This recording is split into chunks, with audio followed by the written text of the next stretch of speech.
So Brett Kavanaugh, he was a Trump-appointed Supreme Court justice. Yes. So when you look at education, Yale University, but beyond that, his early life at an elite boarding school. Mm-hmm. And I'm looking at it right here, Georgetown Prep.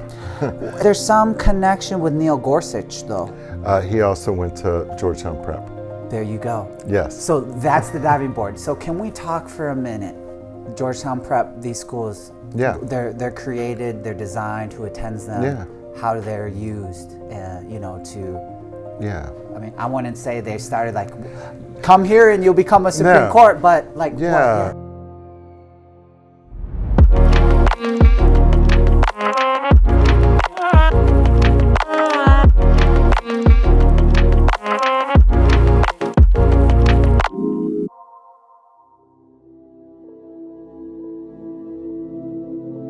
This was the question in my current study, which is about elite all-boys schools, these places, which there hasn't been a lot of research done about them. Donald Trump also went to elite all-boys school. The Federal Reserve chairman went to elite all-boys school. It goes on and on and on. Senators, congressmen, et cetera. And what's interesting is that, like in Australia and the UK, these all-boys schools, elite all-boys schools, it's well known that, the prime ministers and the power in which they're producing. But in the United States, we have ignored them.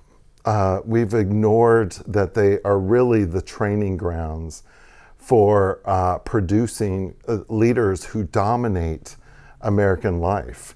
And they dominate American life in a particular way. And that's what I was interested to try to understand, how these kind of all-boys schools were kind of preparing their students, maybe in similar and different ways as they as co-ed elite schools.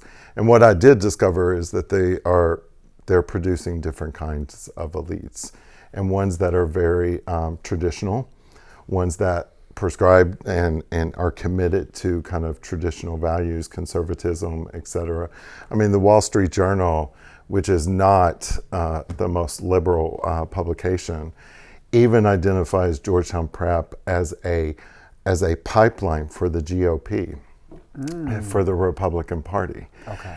And we don't pay attention to these places. And not only the general public, but we as researchers who study elite schools, we haven't really looked at all male spaces.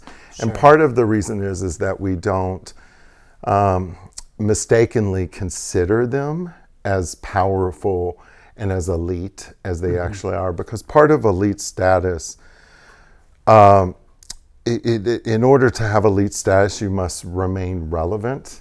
So that means that you must kind of change with society and so forth. So these places are viewed by scholars, mistakenly, as not being so relevant because they haven't changed. When so many elite schools went to co-ed, for example, these places stayed single sex, stayed committed to that. And so we just ignore the fact that the two top schools, private schools in the entire country that send the most students to Ivy League schools are both all-boys schools. The two oldest schools in the entire country are also all-boys schools, Collegiate School and Roxbury Latin School. We just don't pay attention. I mean, we should be asking questions like, how do they send collegiate 40-some% of their students to Ivy League schools year after year after year, and no one pays attention to that school?